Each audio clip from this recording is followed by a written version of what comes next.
então eu resolvi fazer essa introdução para todos os vídeos. Essa aqui é uma série, tá? De tutoriais de um projeto de jogo de detetive que está sendo criado, tá? Tanto para computador normal quanto para Raspberry Pi com um emulador com botões, tá? Que vai usar o GPIO. E aqui é mais um vídeo da série, então se você caiu aqui de paraquedas, vai procurar a playlist completa que tá no meu canal. Ou se não, vai no link aí do GitHub. Eu vou deixar o link do GitHub da playlist aí sempre nos comentários de todos esses vídeos, por se você caiu aqui de paraquedas. Então vai lá dar uma olhada, começa a ver lá desde a apresentação. Assim você consegue entender o que está acontecendo aqui, porque eu vim sempre continuar do vídeo anterior. Então agora vamos pro vídeo. Ok, pessoal. Então a gente agora vai criar um instalador e para isso a gente vai usar o PyInstaller, que é bem legal porque ele funciona multiplataforma, ou seja, você vai poder criar instalador para Linux, para Windows ou para Mac nele. A única porém é que você vai precisar estar no sistema operacional para criar o instalador daquele sistema operacional, ou seja, você não vai poder criar um instalador para Mac do Windows e vice-versa. Mas fora isso, ele é bem simples, tá? E a gente vai, quando eu falo criar um instalador, eu quero dizer criar o executável, tá? Com o PyInstaller a gente vai criar o executável. Ou seja, a pessoa vai poder rodar aquele executável. Se você quiser criar um instalador de um arquivo único, depois eu vou mostrar um outro programa que chama InnoSetup, tá bom? Que aí você pode usar para criar um instalador, que ele é bem bacana, para criar um instalador, já cria com ícone e assim por diante. Mas o que acontece com o InnoSetup é que a pessoa vai ter que ainda instalar, tá? Se você quiser simplesmente dar um arquivozinho zip para ela já com o executável funcionando, tá? Você pode já só com o PyInstaller e eu vou mostrar como. Inclusive aí nos recursos já tá disponível o jogo para computador com um zip, tá? Vamos lá ver então. Tá, então o que eu fiz aqui? Eu peguei e criei uma pastinha nova aqui nos deploy e eu trouxe só o que me interessava. No caso, eu tô fazendo tô criando um executável para o jogo de computador, né? Para o display de computador. Então aqui no controller, por exemplo, eu só trouxe o fluxo de jogo comp. Aqui no view, né? Eu só trouxe a pastinha de computador, não precisei trazer todas as outras pastas. Não vai fazer diferença nenhuma se você trouxer tudo, tá? Não vai fazer, não vai ter problema. É só simplesmente porque vai criar um zip maior, no caso, né? Então, por isso que eu dei essa enxugada. Mas você faz isso e você copia também aqui dos recursos, tá? O ícone, você copia ele aqui para o main, tá? Você deixa ele lá onde ele tá, mas você também copia ele aqui para a sua pasta principal, porque a gente vai usar ele para criar o ícone do executável. Então, você vai instalar o PyInstaller. E você pode instalar o PyInstaller de duas maneiras. Você pode rodar o comando pip, aqui com o paste, vou dar o paste aqui, pip install PyInstaller, tá? Eu não vou usar isso. Eu vou usar um ambiente virtual, tá bom? Por que eu vou fazer isso? Eu vou fazer isso porque no Windows, tá? Me deu bastante problema o PyInstaller, tipo, eu rodava aqui, aqui eu acho que vai aparecer porque eu já estou num ambiente virtual, mas eu vou abrir a linha de comando. Aqui eu venho, rodo PyInstaller, simplesmente, e agora ele tá aparecendo, óbvio, só pra dizer pra vocês que eu não tô. Mas ele não tava conseguindo achar, ele dava comando não achar. Então, como eu consegui resolver isso? Ele não estava conseguindo resolver isso simplesmente dando o caminho do Python, tá? Porque se você for ver vários tutoriais, ele vai falar, é só você instalar o Python dizendo para ele adicionar o caminho, e aí ele já vai adicionar o caminho às variáveis de ambiente, e aí ele já vai instalar. Meu caminho estava perfeito, ele não dava problema com nenhum outro Python, mas com o PyInstaller ele dava problema. E como eu consegui resolver aqui antes de que ele resolvesse mostrar tudo só para me fazer parecer uma mentirosa, que eu criei ambientes virtuais, que aliás é como eu costumo trabalhar, porque eu instalo bibliotecas diferentes para projetos diferentes e às vezes versões de Python diferentes, entendeu? Por exemplo, eu trabalho muito com a AWS e a AWS não tem as últimas versões de Python. A versão mais recente dele é 3.11. Então às vezes eu preciso de ambientes virtuais com versões de Python diferente, ou versões da biblioteca diferente. Então o que eu faço é, eu uso o PyCharm. Se você não tem PyCharm, se você viu o curso do Guanabara, você já sabe como instalar. Porque, se não me engano, ele usou o PyCharm. Mas se não, você vem aqui, olha, eu vou abrir. Você vem em jetbrains.com/PyCharm. Troca aqui para português do Brasil. Vai aparecer em português. Você clica aqui em baixar, tá? E ele tem o community aqui embaixo. Se você é professor de uma instituição de ensino, de colegial ou universidade, ou se você é aluno de colegial ou universidade, a JetBrains tem uma assinatura grátis para alunos e professores dessas instituições. Você vem aqui em preços e ofertas especiais, é aqui essa primeira, e o passo a passo muda, tá? Então eu não vou dar o passo a passo, mas basicamente você vai usar ou seu e-mail institucional, se você tiver um, ou a sua matrícula, um PDF, uma foto do seu comprovante de matrícula, vai enviar para eles, eles vão te deixar usar todos os programas do JetBrains por 1 ano grátis, e enquanto você for aluno você pode renovar todo ano, mas você tem que renovar todo ano. É a maneira que eles fazem os alunos gostarem dos produtos deles, para depois, quando eles virarem profissionais, eles irem lá comprar. Mas os produtos do JetBrains são muito bons.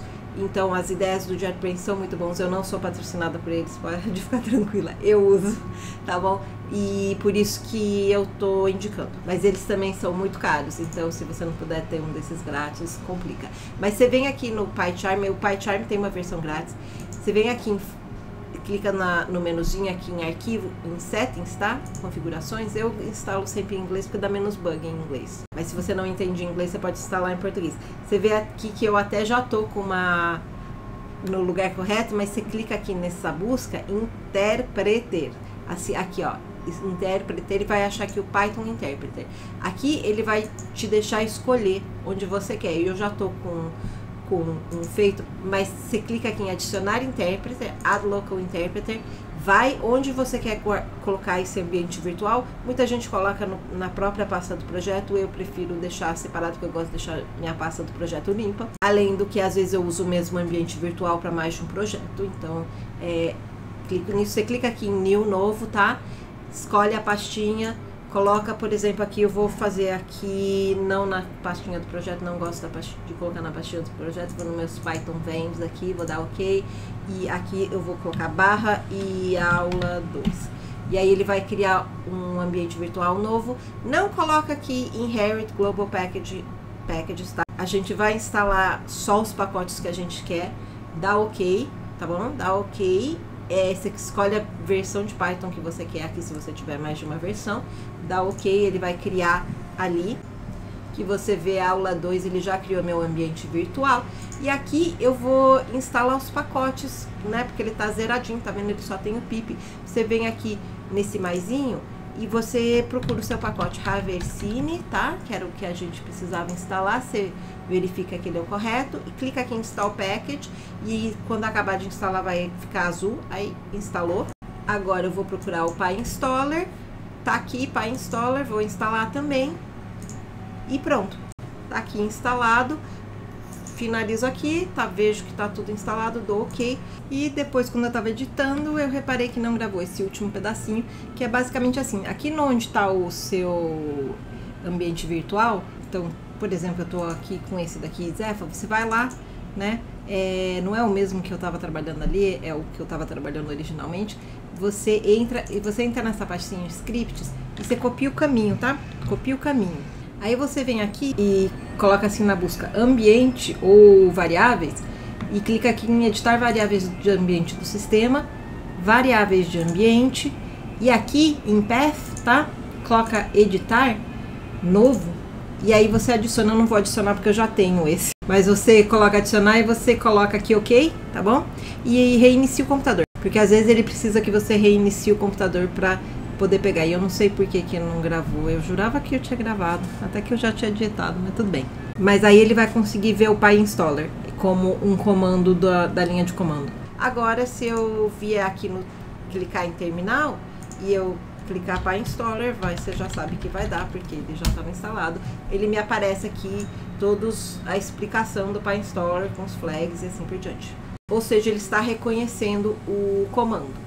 Então agora o que você vai fazer? Nos recursos aqui, no finalzinho dos recursos, eu já deixei a colinha para você. Você vai ter que colocar esse comandão enorme aqui. Eu vou abrir ele aqui no VS Code, tá bom? Para você ver ele direitinho. Basicamente você vai escrever PyInstaller, / name, dá o nome que você quer dar ao executável. No meu caso eu dei KDAZEFA, -- OneFile para que ele faça um arquivo só, -- window ou W, tá?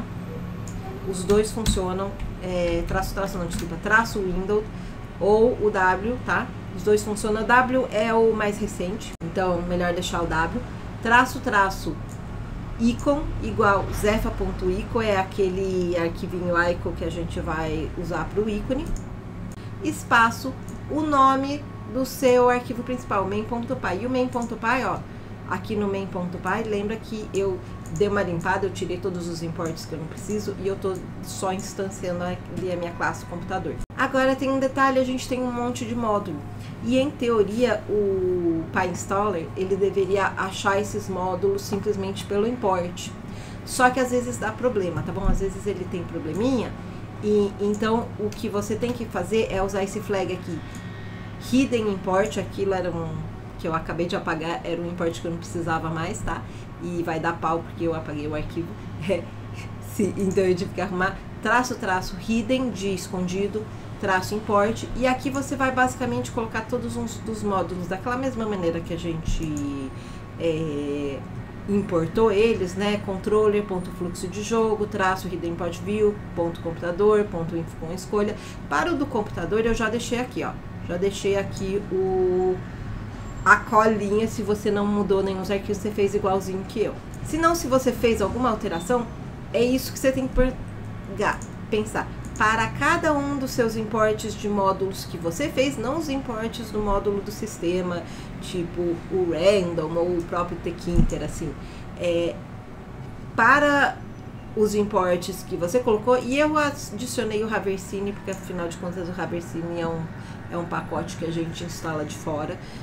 Não teria precisado, mas eu decidi ser mais segura e adicionei ele. Você coloca aqui hidden import espaço o seu módulo ali, como pensado ele como o caminho do main, tá? Porque lembra que isso aqui, ele basicamente vai rodar o main, e ele, a partir do main, vai ir procurando os imports e rodando tudo, então tem que ser sempre relativo ao main. Então você vai lá e coloca todos, tá? Para cada um dos seus imports você coloca um hidden import, espaço e o caminho. E se você não mudou nada, como eu falei, você pode vir aqui e simplesmente copiar isso aqui tudo. Eu recomendo montar isso aqui no editor de texto, simplesmente por questão de facilidade, tá? Aqui porque daí você pode copiar e colar aqui na linha de comando, que eu acho mais simples do que escrever tudo aqui. Na linha de comando, na pastinha onde você tem seu código main, tá? Então você tá vendo aqui que eu estou na pastinha do código main. Eu uso no PyCharm porque ele já me abre. Você copia e cola e dá Enter e pronto. Pode demorar um tempinho, mas basicamente o que ele vai fazer aqui, agora vamos lá no nosso jogo comp. No nosso jogo comp ele vai ter criado vários arquivos. Esse KDAZFSPEC, esse build e esse dist. Você não precisa nem do build nem do KDAZFSPEC, você pode apagar. Dentro do dist vai estar o seu aplicativo executável. Você vai tirar ele daí, vai voltar para a pasta jogo comp e vai colar ele aqui, e aí você pode apagar a pasta dist.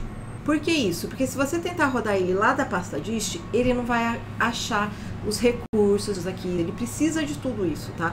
Para conseguir rodar. Se você quer deixar mais limpinho, né? Você pode pegar a pastinha DB, a pastinha recursos e a pastinha cadê o aplicativo e colocar aqui numa outra pasta, e você vai ver que aí sim ele vai rodar, tá? Porque ele precisa dos recursos, principalmente a base de dados, imagens, mas ele tá rodando aqui, tá? Ó, destinos, novo jogo, você tá vendo que tá funcionando direitinho. E não precisa trazer o ícone, tá? O arquivo do ícone, só precisa trazer o aplicativo, a pasta da base de dados, a pastinha de recursos, porque as imagens que usa assim, mas o que você não precisa é o ícone que foi usado para criar o ícone do executável, porque isso daí já tá aí. E a licença e o readme, tá? Eu costumo colocar porque é bom deixar a licença, tá? E o readme para explicar. Mas só isso que você precisa para rodar, tá? Então ele vai rodar aqui eu clicando, tá bom? E pronto, ele tá rodando aqui, tá bom? Se você quiser, você pode simplesmente fazer um zip disso daqui e entregar para seus amigos com essa pastinha tudo. No próximo vídeo eu vou mostrar como usar o Windows Setup para criar um instalador. Assim você pode dar simplesmente um instalador para quem você quiser. Então vamos para a próxima aula?